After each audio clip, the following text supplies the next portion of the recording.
Testing. Yay. Ah, there we go. Yeah. I am Better. loud and clear now. I moonlight in IT. I was just gonna say, what can't he do? Jack of all trades. Master of none. Exactly. Go. Thank you, Scott. I don't think we're being recorded, though, are we? Yeah, I hit that. I took care of that too back there. It's a big IT Do deal. we want to start over so really fast so we can get the motions on record? No. We're fine. Okay. Good. Can somebody remind me who made the motion on the consent agenda so I can put it in the minutes? Ralph? Second. Bill?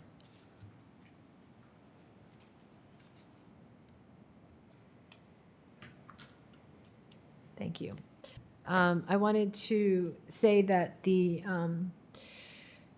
Stu and I had spoken, and we were looking for opportunities to provide funding opportunities for the South Haven TIF area. And one of the opportunities that is available are grant funds from the Office of Community and Rural Affairs, and an acronym for that is OCRA. And their funding is based on income. So it's low to moderate income is the target. They use a methodology called a HUD map based on census tracts. And when we looked at the HUD census tracts for South Haven, there was a group of them that were somewhere between 42 and 51%, which is the threshold. OCRA funds low to moderate income project areas that are 51% or more low to moderate income. So we defined an area, and we went and did an income survey. We had to go door to door because we typically use utility bills, water, sewer, and the water and sewer provided to South Haven is done by private companies, and we weren't able to access that information from them. So we did a mailing to probably about 110 residences. We got about 15, 20 of those back. Then we also had a QR code where people could do it, online. We got about 3 or 4 of those back. And then we went door to door for about 90 households. And we were successful. We came up with 58% of the project area was low to moderate income. That map is attached, and this is your project area in your packet. The area is generally 700 north to the south, State Road 149 to the east, Highway 6 to the north, and 750 and Wolf Road or 450 west to the west. And our opportunities now that we have this are for 5 years we are eligible for OCRA funds. OCRA funds can be used for, in your packets, there are 2 categories. They're called planning grants, and there are public facility programs. Planning grants that we would be potentially eligible for would be comprehensive plans for populations under $10,000, which is limited to 50,000. Economic recovery plans, which are limited to 50,000. Broadband readiness plans, which are limited to 50,000 for a single community or 70,000 for a region. Public facility feasibility studies, economic development plans, environmental assessments, historic preservation plans, and downtown revitalization plans. In terms of public facility programs, we could look at, community facilities, which include community centers, daycares, senior centers, groups for special needs, clientele, disabled, seniors, healthcare centers, learning centers, library projects, senior centers, youth centers, we could do stormwater projects. And also there's blight clearance programs that are available if there is a need to do some demolition of structures or something along those lines. The first time that we would have the opportunity to apply, the second round would be second round in 2024. That starts in about September. The grants require a match, and so the Redevelopment Commission does have some funds that they could choose to match a stormwater project, for example, or help leverage more funds for stormwater in South Haven. And do you know Anybody what kind have a of question? do you know what kind of funding they provide on stormwater? What kind of? The funding is, 80-20, but to be competitive, you usually have to put in more local match, 70-30. So we work with Okra to determine how many people are, the strategy that best suits us to get funded in that round. By the way, Mike, just so you know, we had a conversation with Chelsea, and Mary Jane is going to be reaching out to her to understand what the stormwater projects are currently, so that we can see where this could potentially apply. I'd like to be part of it next year. Okay. I will copy you on the email, absolutely. So is there any other questions? It's an exciting opportunity we could try to leverage, so think about projects. And when I was talking to Mary Jane about this, I was saying of all of the things that we could potentially do, which one had the highest potential in terms of what we're doing with the Redevelopment Commission, and she felt that stormwater was probably the most, fit most in what we were doing from a Redevelopment Commission perspective. So I think it would be really good for us to understand how we can best take advantage of that then. We can do that. Okay. If there's no questions, you have my email. Any ideas, send them my way.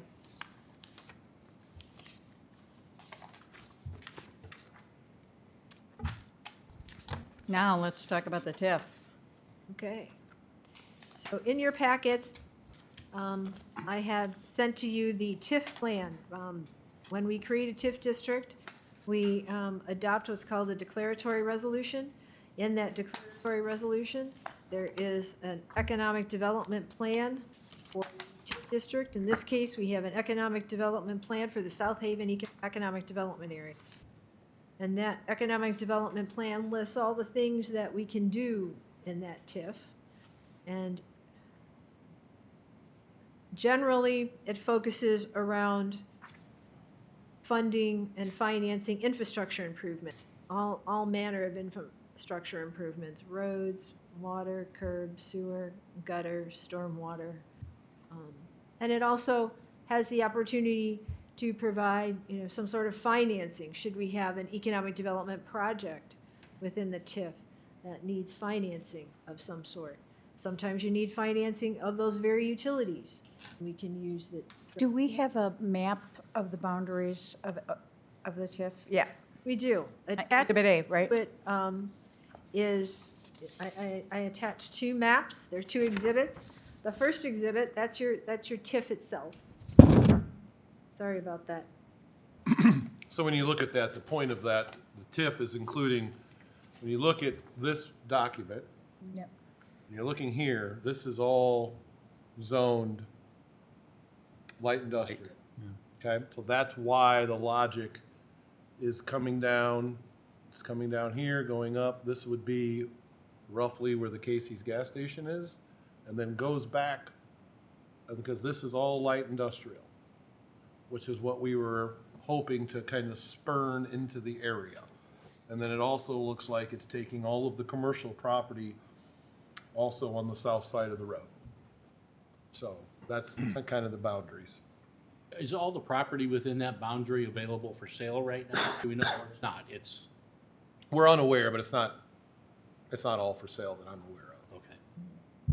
I have to, I meant to go out there before I came, Andy, but I did not. So, to check on that. But I'll let you know. Okay, yeah, please do. And then the other map that I just added in there, this is your TIF up on the top. And then below is below is the Okra area. Yep. So you can see, how the low to moderate income potential improvements in this community can help increase the quality of life and make investment attractive here in the TIF by working on the neighborhood.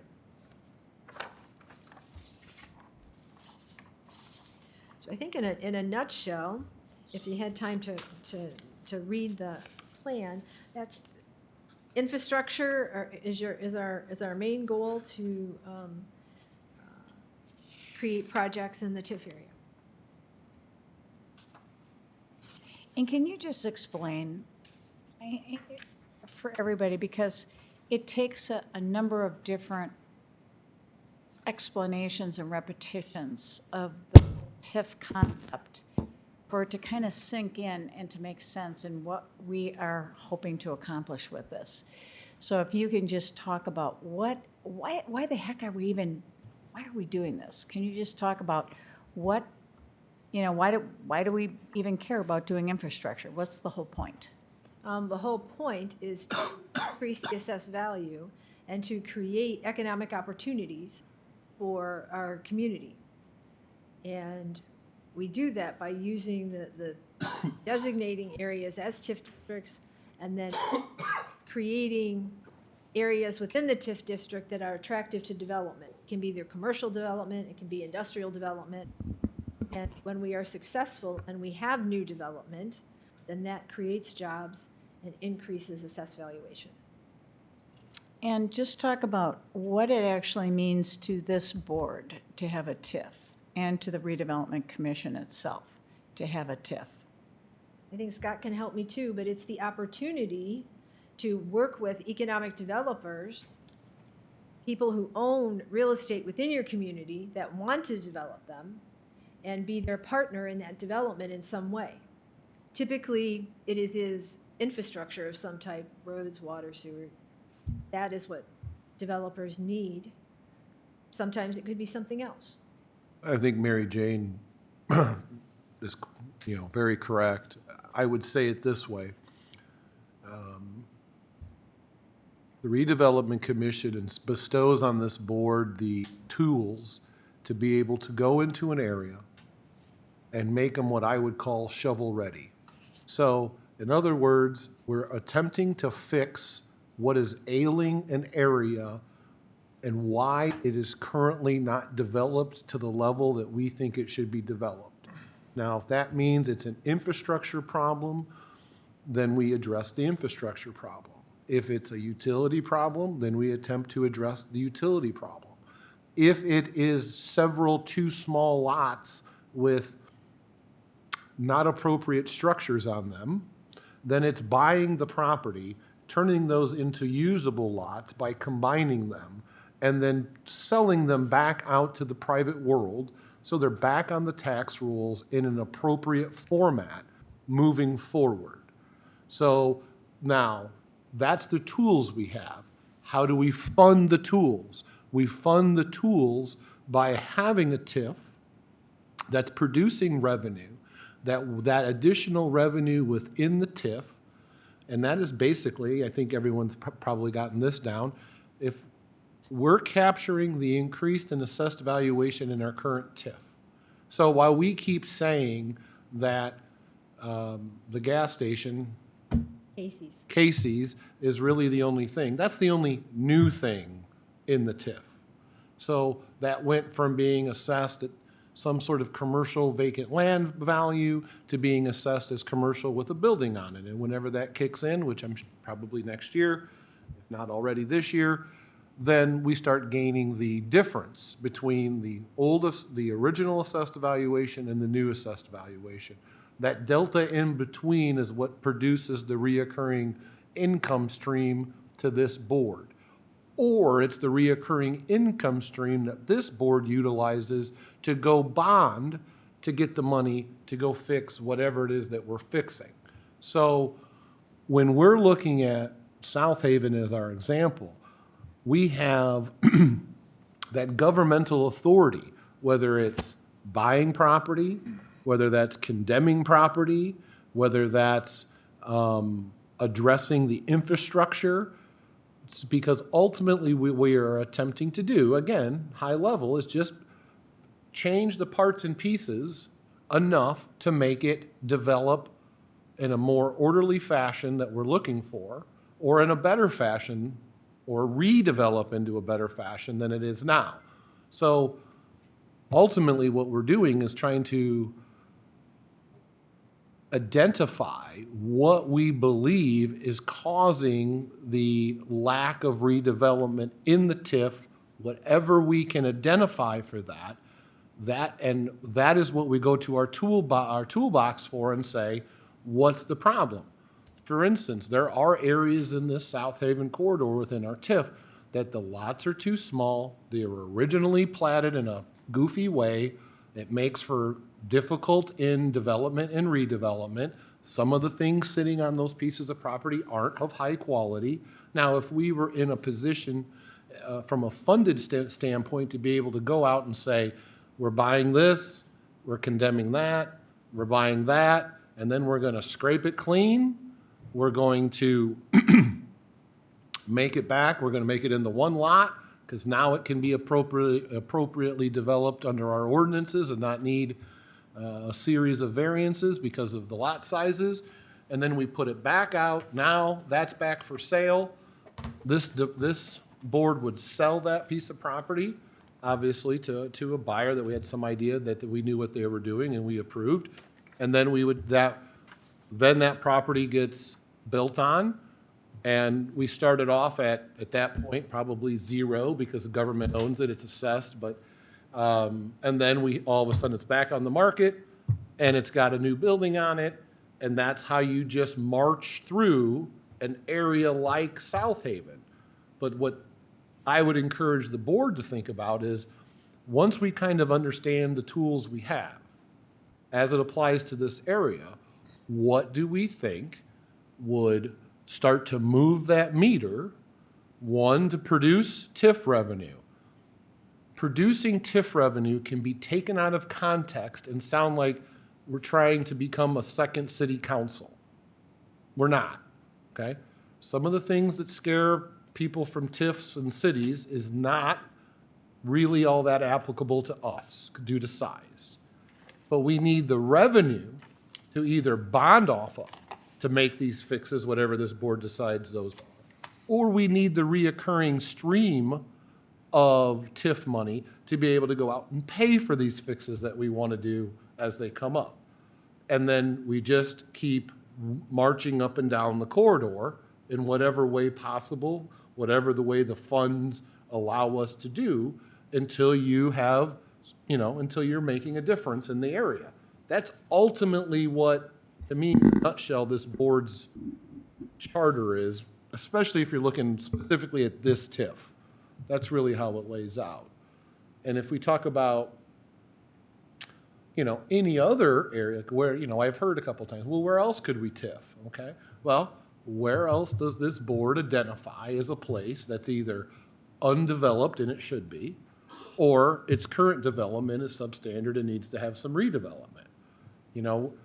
The County Redevelopment Commission's always going to feel a little bit more traditional when it comes to the Redevelopment Commission, because we're really going to be identifying the areas in the county that we believe, again, are underdeveloped or need to be redeveloped.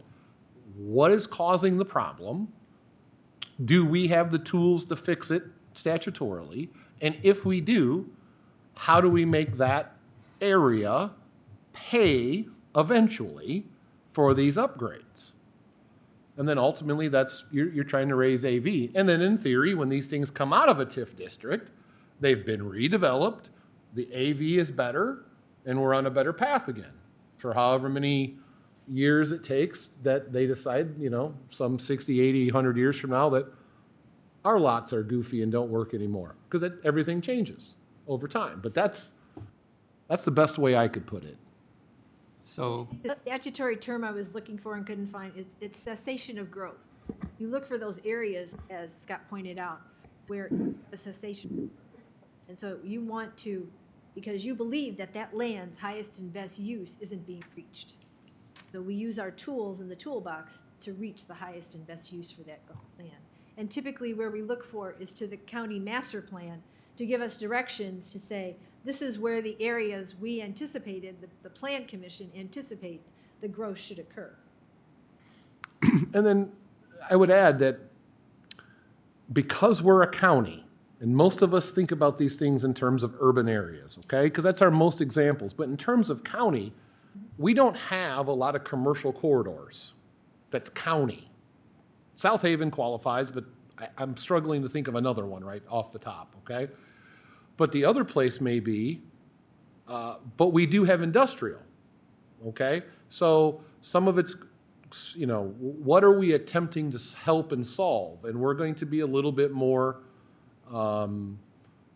condensed down, because where else is a commercial corridor that is the size of South Haven that's unincorporated? Now, it doesn't mean we don't have any businesses on unincorporated. It just means we don't have large corridors, because South Haven's fairly unique. That's why when you go to other counties and look what their redevelopment commissions are doing, there's some doing some residential things, but most of them are in the industrial realm. They're trying to get industrial parks and those type of things, because again, it's the infrastructure, it's the road, it's where those light industrial actions are, what road they're coming out on, and it's also about creating the jobs. Industrial buildings have significant assessments to them because of the nature that they are. They have a much different tax cap, okay?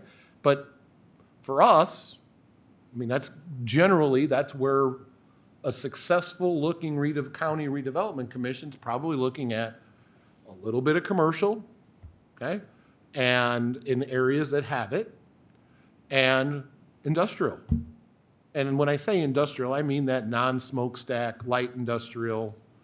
I know we're from Indiana or Northwest Indiana, so we immediately think of another coke oven somewhere, but that's not what I'm talking about. So give an example of both.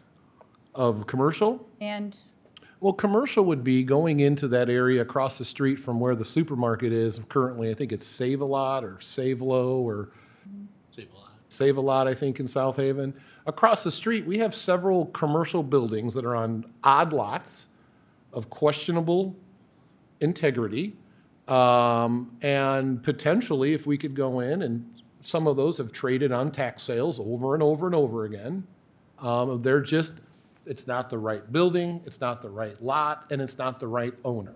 So from a commercial standpoint, if we went in there, and some of the bars that I'm talking about there across the street, we've had problems with, if those were something that we could pick up at a tax sale, or they need to be condemned because they're truly unsafe, or we just need to go buy them and reorganize how those parcels are put together. Because if you look through there, you have, I don't even know if there's a trailer park behind the commercial part of South Haven.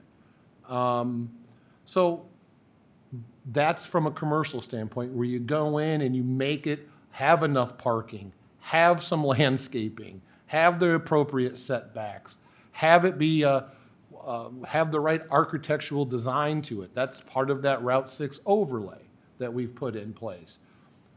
From an industrial standpoint, it's the example we've started, which is we believe that this isn't, the behind the gas station, the Casey's, is the first proposed kind of, it's very early on, but it's the idea of a fairly large light industrial park there. Why is it there? Well, because it's the two roads it's going to get on is 6 and 149. Those aren't our roads. It's a perfect place for light industrial to be. Okay? Those type of roads are meant for that. That's what they're built for. They're not a county road. Not trying to send an industrial park down, 200 West. Yeah. So give an example of a couple of different things that would be considered light industrial. Where people are putting things together, okay? There's like an assembly type situation. Warehousing, Amazon drop shipment areas. But then there's also things that have the loading dock type of situation. There's lots of those things that would be driven by the North End's industry. And then this is close enough in proximity, but it's also close enough in proximity to the rest of the county. It's fairly centrally located to the population portions of the county to be able to service other areas from there also. So those are the type of light industrial, that warehousing, that putting together manufacturing. There's going to be no forges or, things of that nature, but there's lots of things. A good example might be on 149, I think the industrial park's technically in Burns Harbor, but it's right there on 149 as you're almost to the tracks, to the left. I think the road is Institutional Road or something along those lines. That's a good example. I would have done some of it differently. They didn't do their road very well. It's caused them problems. It's a legacy problem. But that's the type of things. I think we had at one point, maybe still there, DLZ had a big headquarters within there, and there was some other things. But unless you looked, you didn't notice it was there. It's commercial. It's in commercial/industrial buildings. Okay, there's big trucks coming in and out, semi trucks coming in and out, but there's no other industrial feel to it. That would be a good example to kind of, okay, this is what this would look like. And then we can take something like that and say, all right, I see the landscaping, I see the nice sign out front, I see the extra wide driveway with appropriately concreted or Super Duty in anticipation of the type of traffic that's going to be using it on a regular basis. And one of the things that Mary Jane brought up was the road situation and the fact that the two main roads the county doesn't have to maintain. So all of the traffic and everything, it's not something that they're not going to be beating up our roads, they're going to be beating. Well, and the truth is that if there's some light industrial in there that's going somewhere, they're probably taking 149 up to 20, or they're taking 149 down to 149, trying to get to 30. Or taking 6 over and coming up Willow Creek to get on the toll road, something along those. There's no clear path to get on a county road for a reason. Now, if it's a local delivery or something, but that's not the same as continuous repetitive traffic in one area. Now, what is the advantage to either an industrial company coming in or a commercial business coming in? What's the advantage to them? To them, Yeah. shovel-ready site. That's what they want. When they're ready to buy, they don't want to hear we're 18 months away. And lots of infrastructure issues. And there's inherently question marks in that process, because in reality, what does a viable commercial candidate or an industrial candidate not want to hear? It's 18 months and there's 3 political hurdles in between. Yeah. Because part of that process is a political process. Yeah. You know. So then let's talk about Project Ribeye and why they want a TIF. What advantage is that going to provide to them? That was their mechanism to be able to pay for the sewer and water extension. Without that infrastructure, that project is not viable. Right. Mm-hmm. So to make it viable, they needed to bring water and sewer out of Hebron, and who's paying for that? Hebron is in a position where how can they pay for something outside their city boundary, even though they're getting the ratepayer, even though they want project, they don't really have the ability to do that. And of course, we're stuck in a position where, we're not a utility, all right? So this gives us, or we don't really own a utility. The closest thing we have is a stormwater department. But this gives this project the opportunity to, based upon the advancement in the assessed valuation of the project itself, basically grabbing some of those tax dollars and using those tax dollars to go back and pay for the infrastructure that allowed it to be there to begin with. So the idea is 20, 25 years down the road, that infrastructure has been paid for. This comes out of a TIF. Now we have our AV back, but we've also put in the infrastructure between here and there that will then be tapped onto by every other thing that wants to develop in the area, which will then allow the continued growth to occur. So you've encouraged growth in that particular area. You've controlled and directed. Right. So you don't put the water and sewer line somewhere where you don't want any other development. So to your point, when push comes to shove, and how do you control development? Well, you control development by where the utility goes, in this case. Because you're not going to want to be 2 miles away from water. You're going to put a well in. It's not going to be cost efficient to get back to the main water size. Why do people want to have utilities? Well, because if you're a developer, your lots are smaller. So it all kind of feeds in a big wheel. So a likely scenario would be on this property, someone comes in, a developer, and says, I want to put a 200,000 square foot building up that's divisible, it's going to create jobs.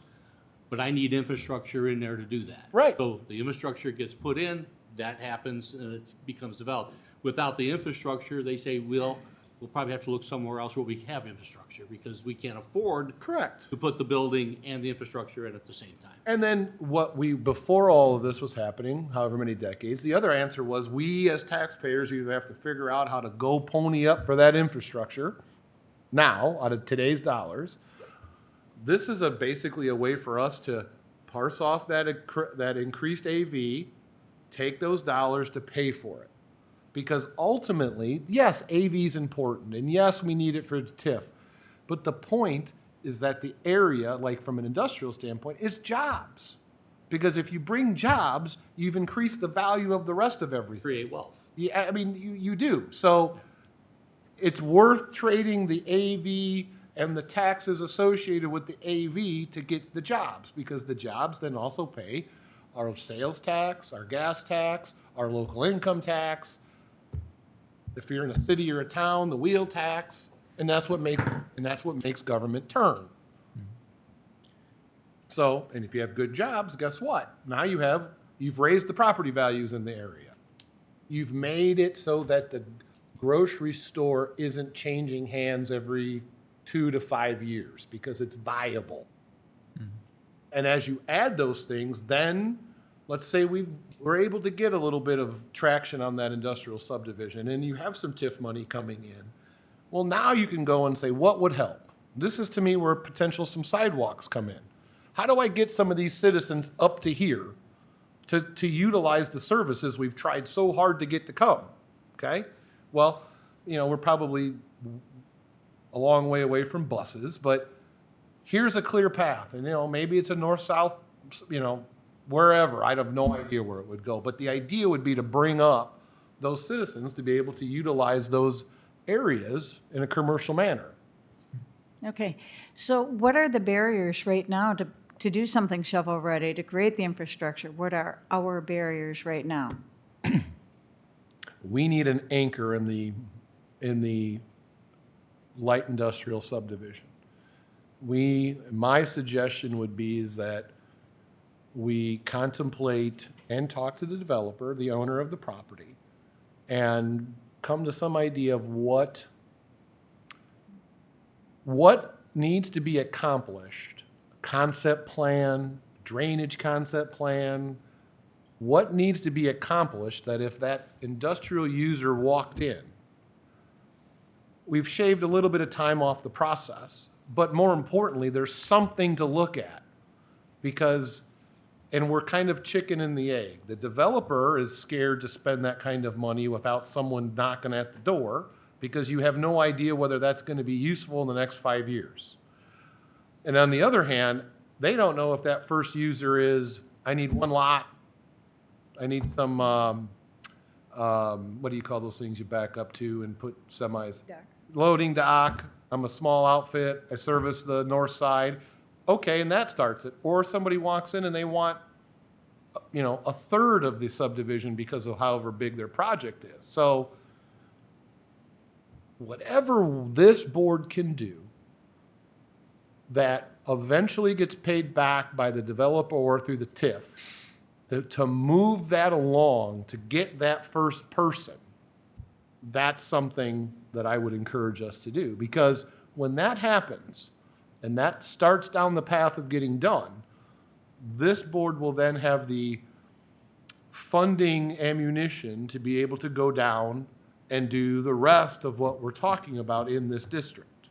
But until then, unless there's another infusion of significant reoccurring funds, we don't have that ability on a year-to-year basis.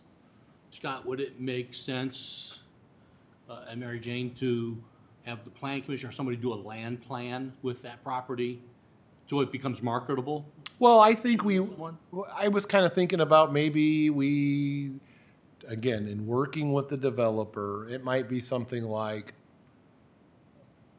go to your engineer and whatever keywords I'm now getting uncomfortable exactly the keywords. I don't know if it's a concept, but we have to know enough about the drainage to know how big the pond is, okay? So we have an idea of how much space is taken up with that. We have to have an idea of the roads, okay? We have to have an idea of where this kind of sparks out, but we also have to have an idea where the utilities are coming from. Because right now, I think that would be a City of Portage utility. I think we're close enough there that that's possible. Then we have to deal with the City of Portage to make sure they have the capacity and the infrastructure to get it there. So that when that potential first or second person comes in, it's not just a cornfield on GIS. There's some enough preliminaries done that it's not just a guess in the dark. If you need small, I got small. This is how big I could be. This is about how much is eaten up with roads and setbacks and ponds and things like that. So that's what I'm thinking. So we need some homework done. Like for me, from the economic development world, I've got people looking for it, but I can't bring them to that property yet because I can't answer those questions that they would ask right off the bat, which is, where's the utility? How much electrical power is available? Is there drainage issues? So we really kind of need to have those answers done before. That's why we're having this conversation today, is to talk about this specific TIF. Yeah. Now, when was the last time somebody talked to this developer? Does this developer Probably- still have an appetite to do an industrial park? Yes. Okay. Whether how active he is another story. Who is the developer? Is there one owner for all this green? No, I didn't think so. nope. So, We're talking about right there. Which is Okay. another challenge. Yeah, but the industrial park's one owner. The rest of this was added as if this worked, it could continue. okay. Does that make sense? You could continue building it back here. It would take acquiring those parcels or those people going, oh my gosh, that industrial park's working well, maybe I should put one in. That was the idea. So we're not trying to fill this whole green up right now. We're trying to fill up this little green box down here. Good. And I guess one question And to I'd your have, point, Andy, I looked through Stu's files, and we've kind of got a cocktail napkin version of what it might look like divided up. Right. And I think I have an opportunity to talk with Chelsea, because Commissioner Regetz was able to set that up, and stormwater. There might even be a stormwater plan for that was done. So a little bit of work was done. I want to say that much. A little bit, from what I can look at Stu's files, a little bit of work was done. Now, you said there was roughly 50-some acres, though. Looks like there's approximately 50-some acres. Keeping the frontage open for commercial, and then behind that is putting in the industrial park with a road off of 6, I believe, and being about 6 or 7 parcels of various sizes. They had one large parcel, it was like 20 acres. Then they had a couple 3, 4 acre parcels, and then they had 1 or 2 5-acre parcels. And is that all one owner? Pardon me? Is that all one owner? To the best of my knowledge, that 50 acres is. It's a partnership, but yes, It's- Okay. one owner. It's like, Not, yeah, they own it together. It's not, there are 2, yes, to clarify, there's more, right. it's multiple owners. Way in here. Yeah, I've been involved in a lot of RDC development. Mishawaka was one of the very first successful one. Great road, they call it the Golden Mile. Went all the way up to 23 up to the north, including a brand new Main Street. And it started with some vision. What everybody's saying is absolutely true, and how you get there. It takes land use planning. Utilities are the most important to anybody that wants to be there, as well as access to roads and all, which Scott already said exist. And we got to be somewhat of a salesman ourselves. Mm-hmm. That's a very important piece. We got a product we don't own, we're trying to sell. But it can be done, and I think that's the trick to this. I mean, you can build it and they will come, and they'll never come. You got to have a pulse on who's looking, what they want. Deals are made, and they're not secret deals or anything. They need infrastructure. They need utilities. We don't provide utility. but American Water and Portage does. And so we got to bring, our role sometimes is to bring all those partners to the table and get them to, in the same room to have Yep. it out. Exactly. That's, Seems like we really need to have a conversation with this partnership. And we need to get that first. But I also think we need to really dive down into what, like, if we called Mr. Milletta and said, we want you to market this property, what do you need to market it? Bare minimum. Whatever that answer is, Yeah. is what we need to work with the developer on. How much is that gonna cost? Who's paying for it? And how, if we pay for it, how are we getting paid back? What do we need to adjust within our agreements to get paid back? That then puts us in a situation to be able to actively attempt to help in marketing it. And you're right, we don't own it. It's a means to an end, as you're alluding to. We sell that, we get that going. Now we've given ourselves the jet fuel to be able to continue down the corridor. and if I could add, you know, you're talking, you want to go toss to Chelsea about this area. The Okra is different, but you got to look at all at once. You just can't go helter-skelter. We need to assist you as professionals to come up with a plan to say, an outline and saying, we're going to do this, this, and this to achieve this goal. Correct. We can do concept level land use planning, which is very flexible. It can adapt based on who's coming in there, but at least we got a framework to start a conversation. Right now, we don't have anything to start a conversation. We can talk to American Water, we can talk to Portage and say, what if? Now we know some answers there. We can, you know, Maybe we pay for some soil samples to get some ideas of what we've got any major problems out. And again, I'm getting outside my normal comfort zone, but whatever it is that somebody like Andy would need to say, hey, Amazon, you want to go, oh, well, how about this? And whatever this is enough for them to go, or we're interested. Might work. Might work. Let's run it up the flagpole.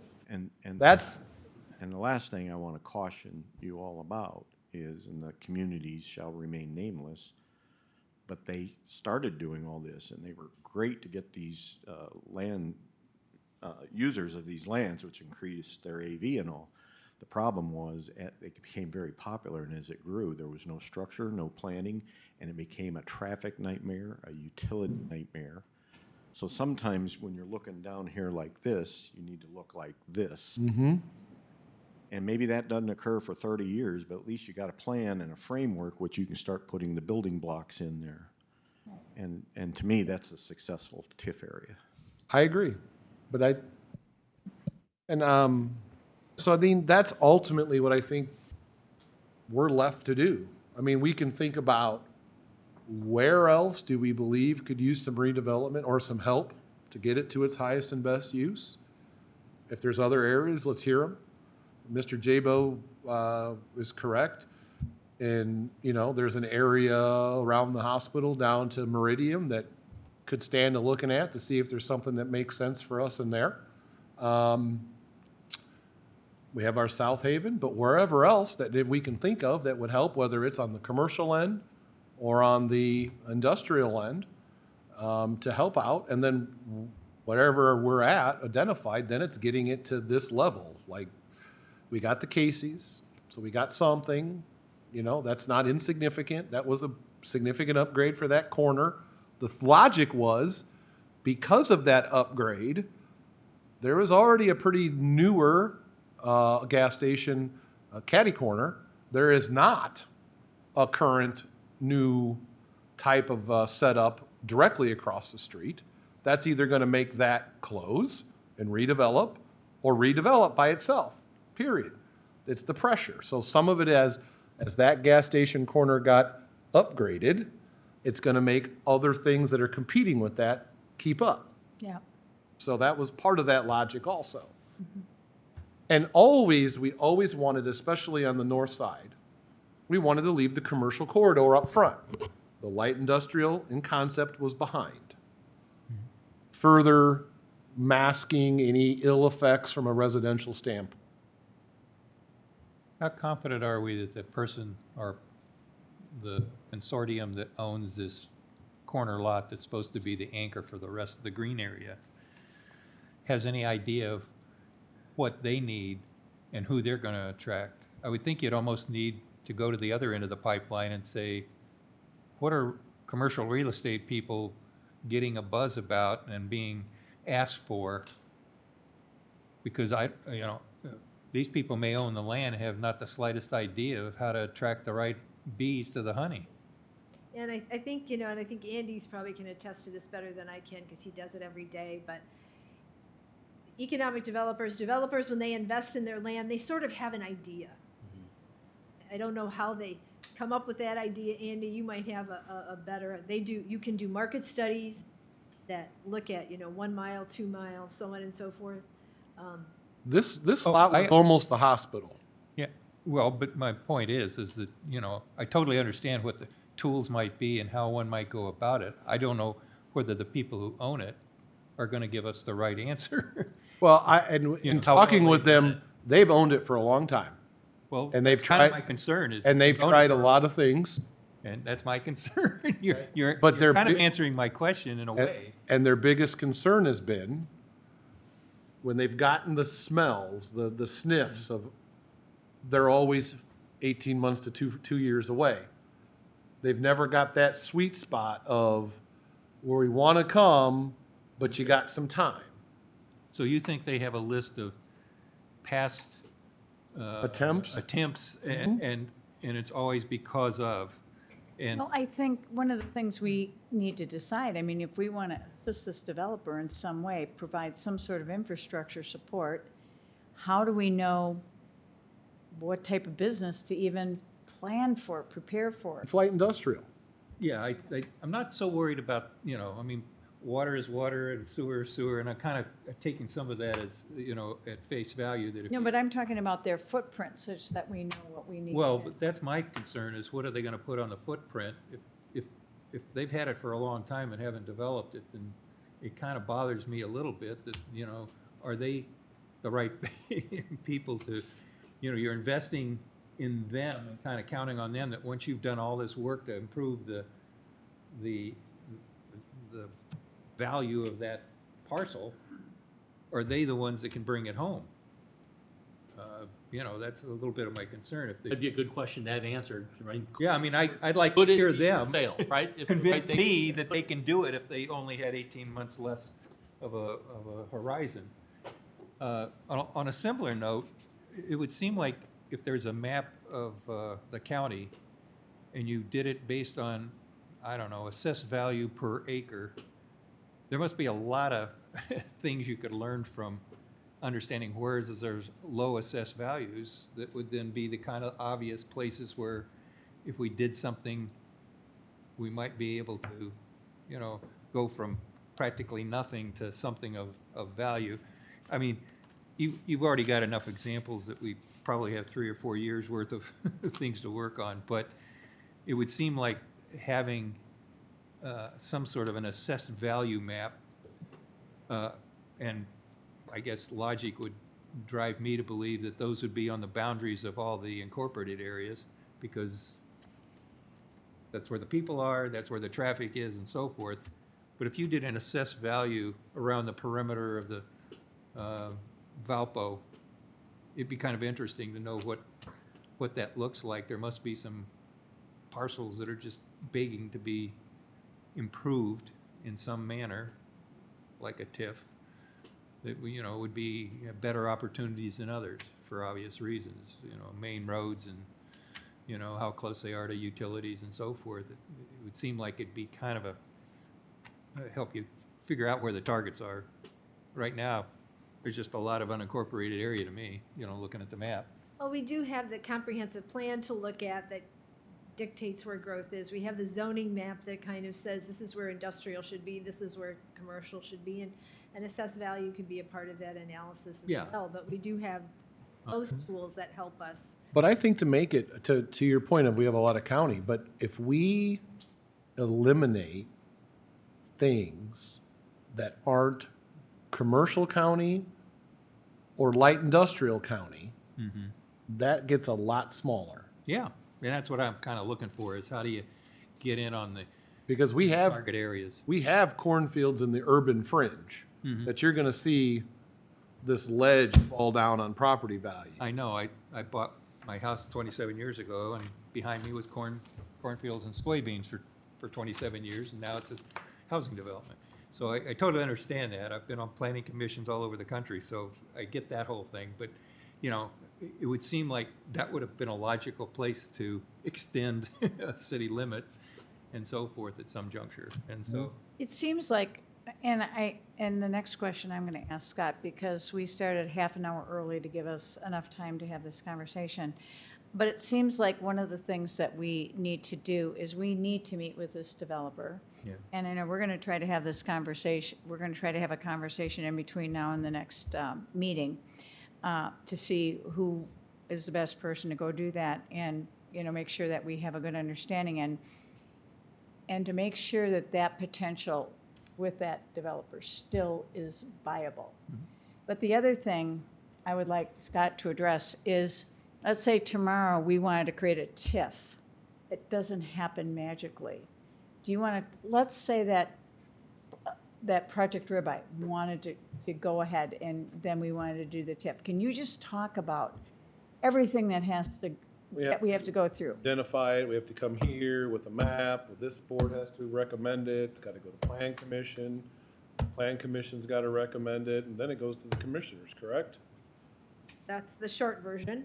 So, I mean, it's a A process. little bit longer than that. Yeah, And then the whole thing with bond counsel and, if it takes bonding, then yeah. we're gonna have to have financial projections, and then gonna have to have a financial person that deals with the bond council, that deals with the credit agencies to figure out what we could possibly loan for And then who has to approve that bond? this board. Okay. After you create the TIF district through, you adopt a declaratory resolution, and that has the plan in it, says what you're going to do. And then you adopt a confirmatory resolution, and that says, okay, we have now talked to the plan commission, we have now talked to who we're obligated to talk to by the statute, and everybody agrees, and so now we are going to create this TIF district. And then once it's created, we're back to this board's running it. Then it comes back to your jurisdiction. And what- So it would be good if we can leverage the TIF that we already have, because we've already gone through all that work, all those approvals. Well, and the other thing is it's one of the only commercial corridors we've got that also has industry that fits a bunch of other issues. I mean, there's a few other areas in the county that we could definitely explore, but yeah, I mean, we have, this one already exists. Do we know about, in that green area that you showed, are there any other potential properties that could be developed? If for some reason the developer that you've been already talking to just kind of has lost interest? I mean, there is vacant land there, yes. Oh, yeah, there's lots of vacant. I mean, so there's. Most of potential. that in that It's too is obviously vacant. Okay. Is it just grass growing or gravel or? Some of it is the old golf course. Okay. Some of it's still owned by that family. It's just been owned in families for, like, if you go look on GIS and click through where we're talking about, they're old names. Yeah. They've been around for a long time. Okay. So some of it's just been held and it's just never developed. Yeah. Good. Well, that, How long has this been TIF, this area of South Haven? 2 years?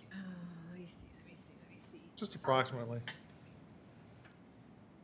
2000, see if it's, is there a lifespan on a TIF if you don't do something? I would think. Thought I read something. 20, 25 years? Yeah. Okay.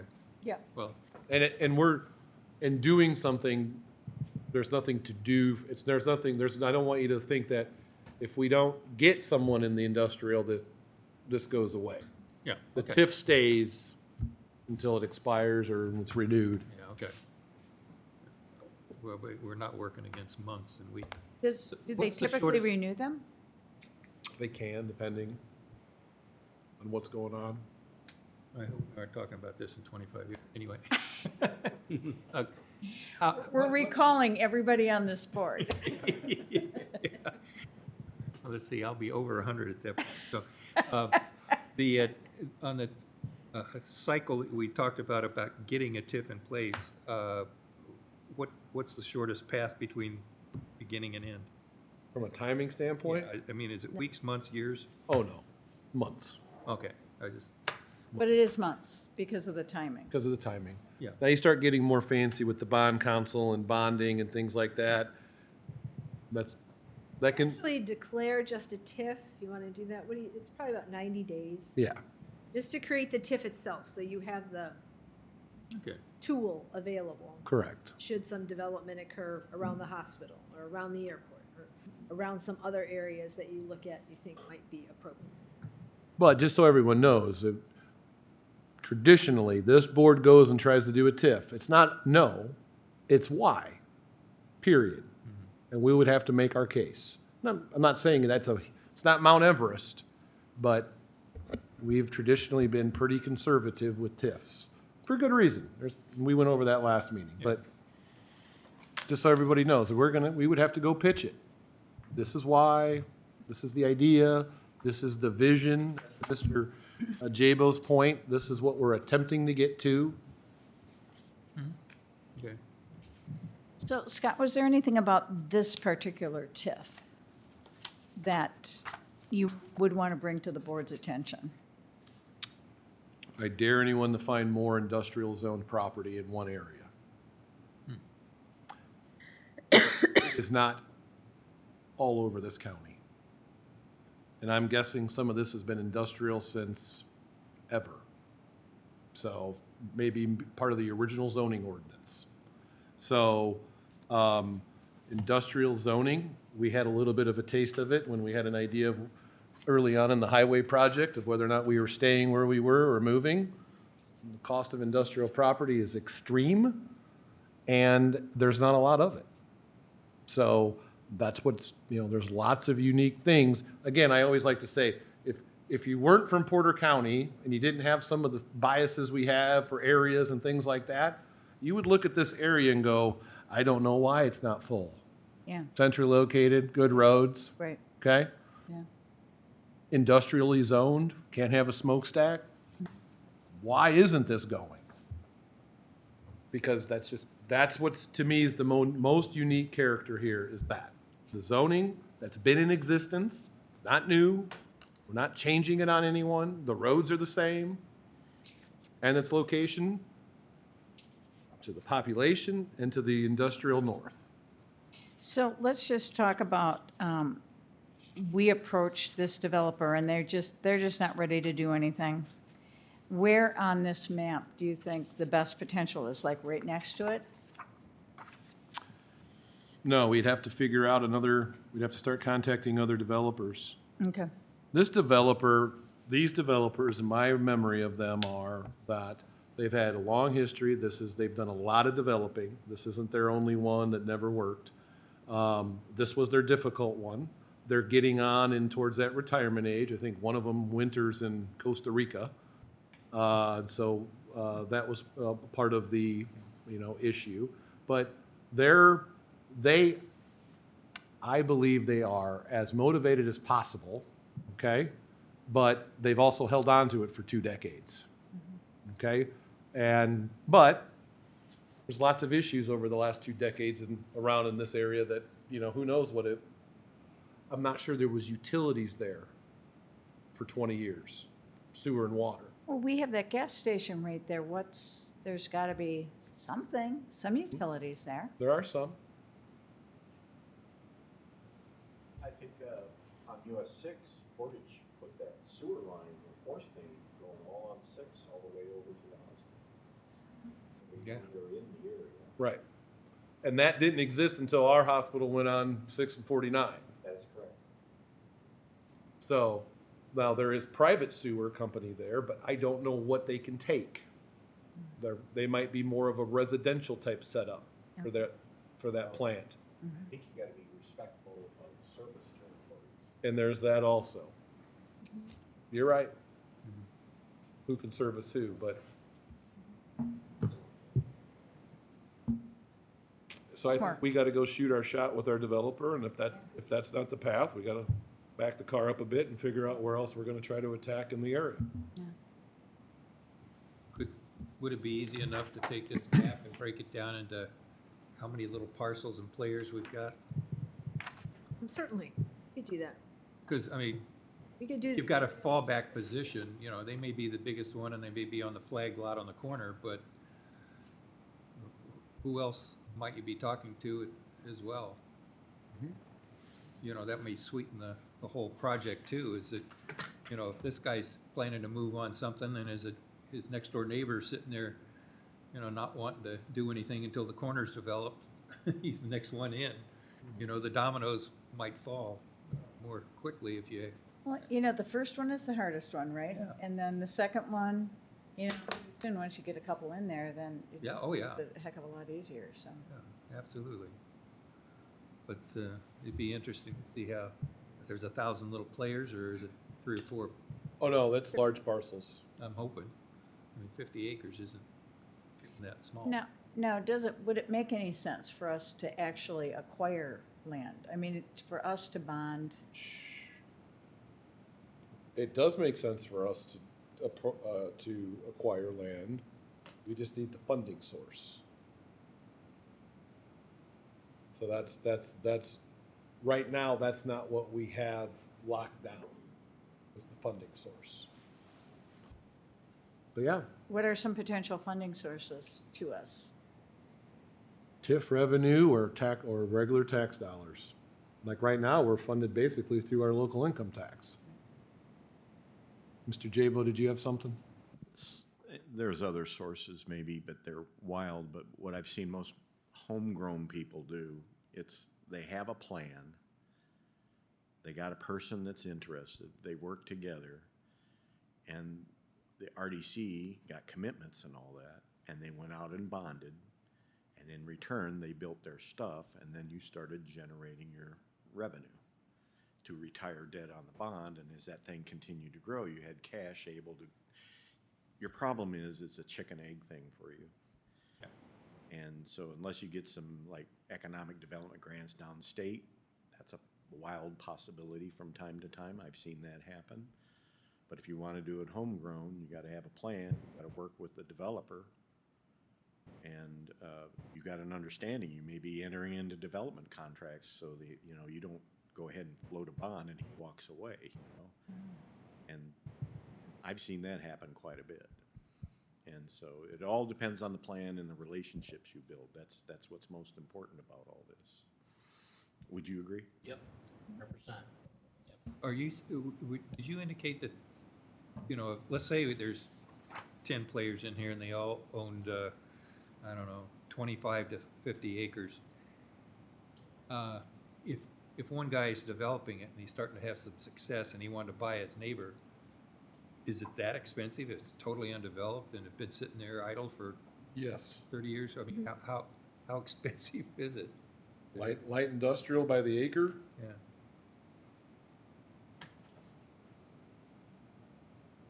40, 50 a grand an acre? And I'm probably low? Probably in that area. Where Yeah. that is. Okay. Say that, yeah. Even though it's been sitting there idle and That fallow underlying, for, Because of the potential use, right? Right. yeah. Now, what zoning. about, And zoning is, there's not a lot of it around. There just isn't. now what about doing a speculative TIF?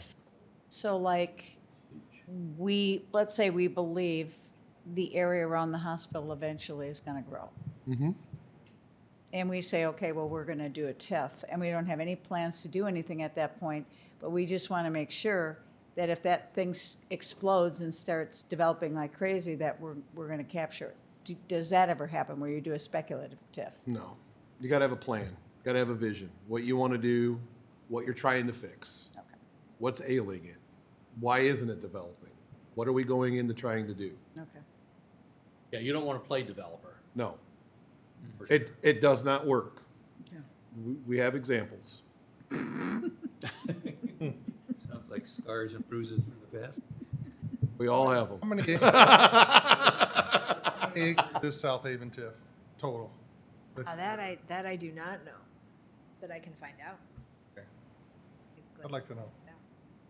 Yeah, I mean, it'd be kind of nice to see what the patchwork quilt looks like, because, you know, there's probably some dogs and cats in there that, The next meeting, we can have it up on the screen. Yeah. Yeah.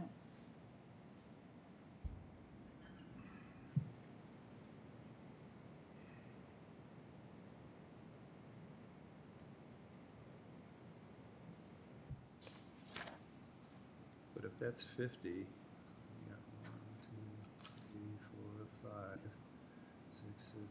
Is this rectangle here, the 50? right there? The small, it's a small one, right down here on Sticks.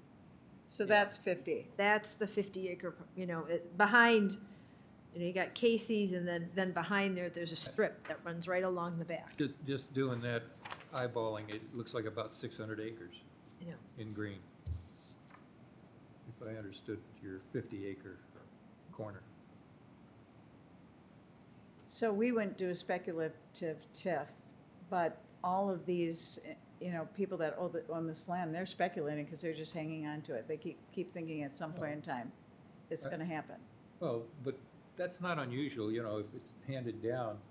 That's what happened with the Dieter Ransom property that the Brooks is being built on. Oh. Dieter's inherited it, and they lived in New York and Florida. Yeah. They were absentee landlords. It was fallow for all those years, Yeah. everything west of Keystone. Uh-huh. You couldn't even find them almost. Mhm. And then, of course, Ransom lived on the other, but they had it farmed for them. They didn't do any of the farming. Mm-hmm. So, but that became now the Brooks. And so that kind of stuff is not unusual, and that was the two Well, city limits. It would seem, For years. though, then, that the developers in this area would be open to a conversation with us. Well, yeah, because that's we- why if you had 3 or 4 guys that looked Yeah. like they were the Yeah, guys on the perimeter Yeah, that had yeah. the most to gain, yeah, I'm not worried about the guy in the very center who owns 5 acres. right. I'm worried about the 350 acre guys on the Yeah. corners, Yeah, right. because that would seem to me, yeah. yeah, That's where Casey's is. Yeah. That's 50.3 acres, and that's how that lot sits. yeah, and there's a dozen more like it, so I'm saying 650 or so. To give you an idea of the size of the parcels, Yeah. again, we can, so like, Yeah, there you go. there's That's not, the there you- that they're not small. Yeah, that's cool, because Yeah, I we was really counting on want- that. We really want to be able to show everybody that Mm-hmm. Yeah. on a screen at our next meeting. But the fact that they are kind of like farmland, it was a lot of 80 acre, right. parcels. You can just see them all over the place, and then you suddenly see a housing development that's happened to be 80 acres. It's rectangular, twice as long as it is wide. And that's what these look like. And to me, it looked like just in the ones he showed there, you've got 4 or 5 guys right in a row. So There are gonna be then- some people that own things on roads and corners that are gonna say, I wanna be in on this. Yeah. So then, something's gonna who's happen. responsible, once we get this going, who's responsible for actually doing the marketing? Well, that's why I was thinking that they're beyond these guys who should have a vested interest in marketing it. Yeah. There ought to maybe be somebody who might have some idea of what's being asked for in the commercial real estate side of the coin, and not people who are just finding tenants for existing buildings and things like that, like a real estate Yeah. broker kind of person. I'm thinking somebody who has kind of a more regional. Yeah. Who typically markets these things, and how are they typically marketed? I think economic Does- development folk. Yeah. Well, usually it's, this is a little odd. Usually the landowner will work with a commercial real estate broker, and that commercial real estate broker markets it. Yeah. And then from there, you'll get the developers and the people who are interested, so. But I think that starts normally, I guess, to bring it all the way down to the grass level. That starts with a sign out front that says such and such realtor Yeah. will build to suit. And all that. Here's the Right. concept outline. So if they're standing by the sign, you can have some idea of Yeah. what's happening. But I am a commercial real estate broker, and what we would do on a property like this, you have your network. You have your network of all the developers who are looking, or people who are willing to invest and build something and lease it, or whatever that might be, and you get your hands on something like this, and then you reach out to all those people and you sell it. You find those who would be interested and say, maybe I can make that work. I like that location. I like that zoning. I can put like I said, a 200,000 square foot warehouse in there and subdivide it and lease it out to 4 different users and With a loading dock. with loading docks and, I mean, the things that you see like in the Mariplex or some of the others, you know, over by Indiana Beverage off of 49, the building there, what they did. So you find, your commercial real estate broker will find those people. They know who those people are who are looking. It would seem like you could get a consortium going of half a dozen of the key folks that own it, That's what And- should probably. and try to not get an equal number of real estate guys involved, but maybe one person Yes. Yeah. who could speak for the group and kind of think of how to make this. But not only that, to go back to Mike Yeah. said, you know, you really want to have a plan. You really want to have something that ties everything together, because if you've got a hodgepodge of things and Exactly. I mean, That's why I said, you need you really do kind of need a land plan. Yes. And so if you could get the majority of the landowners, you know, to do that. Our office can help with stuff like that, or if we need the assistance of a consultant. I've seen consultants that got expertise in this at the high level that we're talking about. Yeah. I think that would be an excellent thing if you're, you know, if you're set on something happening out there, we can come up with various scenarios. You're not locking yourself into anything, you're just providing some organization. Yeah, this kind of, you know, reminds me of the old strip mall kind of things where, you know, if you went out and built a whole strip mall with lots of little cubbies and everything, and then had 25 different people trying to sell it, you know, rather than a master plan that, you know, becomes, you know, like the mall or something at 65 over there. Well, how many of those got developed over years? It started out at an indoor mall, the taste and the market changed, and they come to external buildings, and now you got a organized mess. Oh, yeah, and that's why I'm thinking a much more, a 10,000-foot view of this and not just the corner would really help us and them. And you could actually get everybody kind of on the same wavelength and not going in 50 different directions with 25 different people captaining the boat. So at the end of the day, to help us best understand the role of our RDC in this. I mean, obviously, we want this TIF to work. We want to be able to take the funds. We want to be able to spend them to help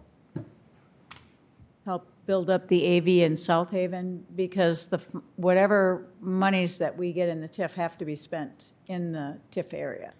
So we want to help build that up. So in terms of our responsibility, our roles in this, can you just identify like 5 things that you see as what our role is? And Scott too. On this particular parcel, we would Yeah. need to identify the willingness of the developer to work with us. Okay.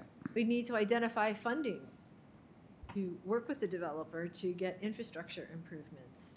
Now, we have some funds, but we want to get repaid. We need to figure out a way of making sure that we can get those funds repaid, right? We're not a charity. Well, it depends on what you negotiate with the developers. As Andy Yeah. said, we would end up developing a development agreement, as Mike mentioned. Development agreement would list the terms and conditions for the arrangement that we have.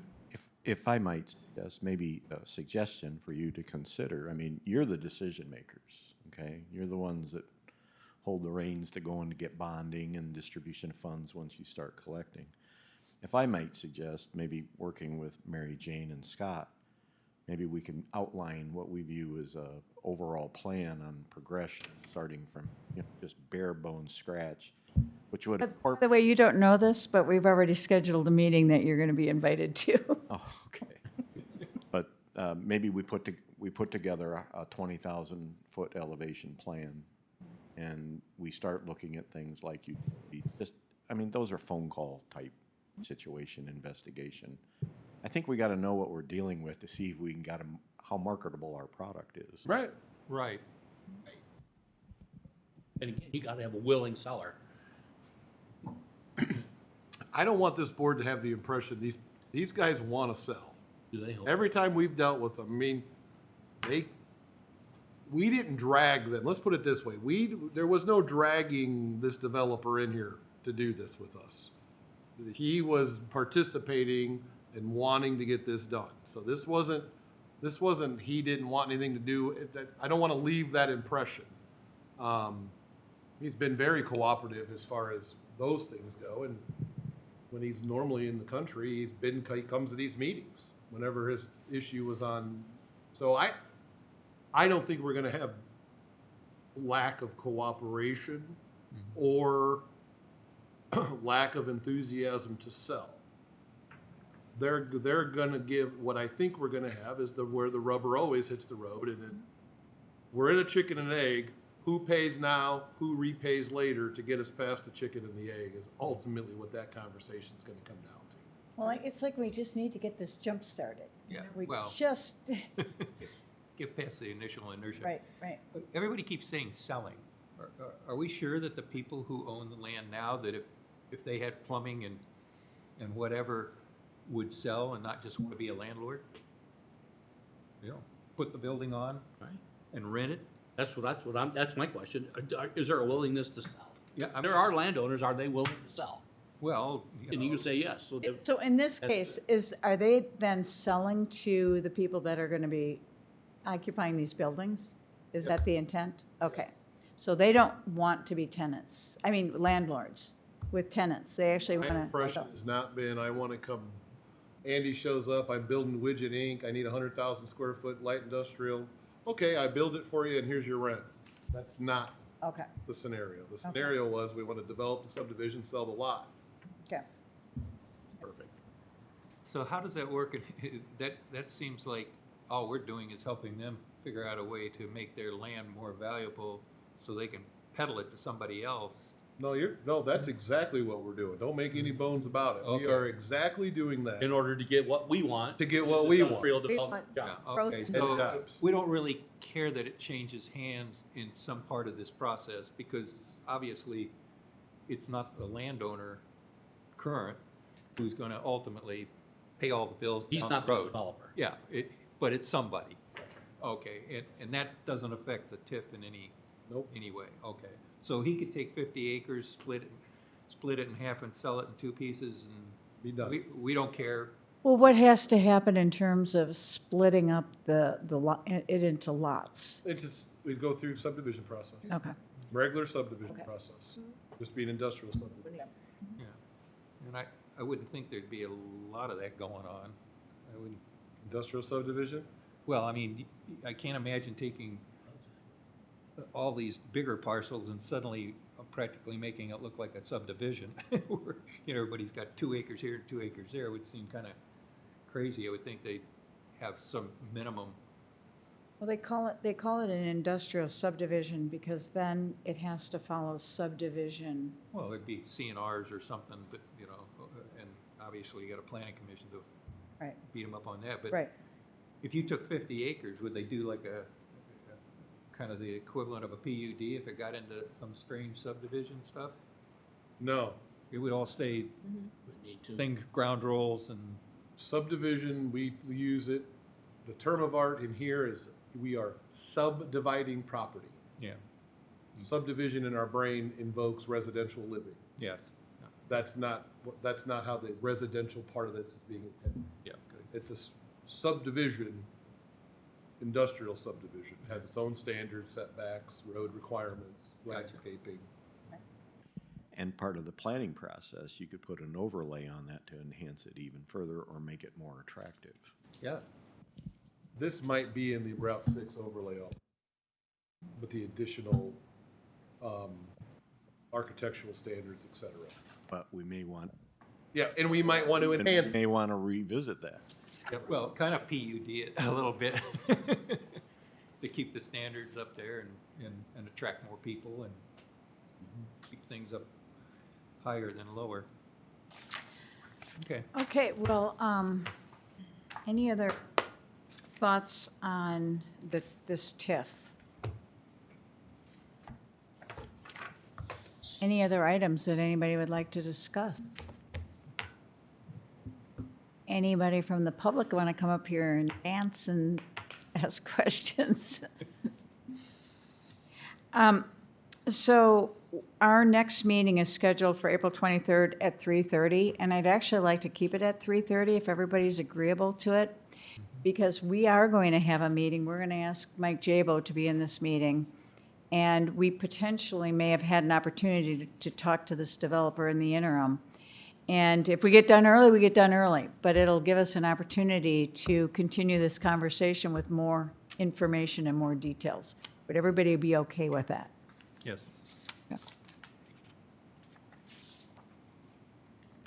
Great. Well, a motion to adjourn. So moved. All in favor? Aye. We're in recess. Thank you, everyone.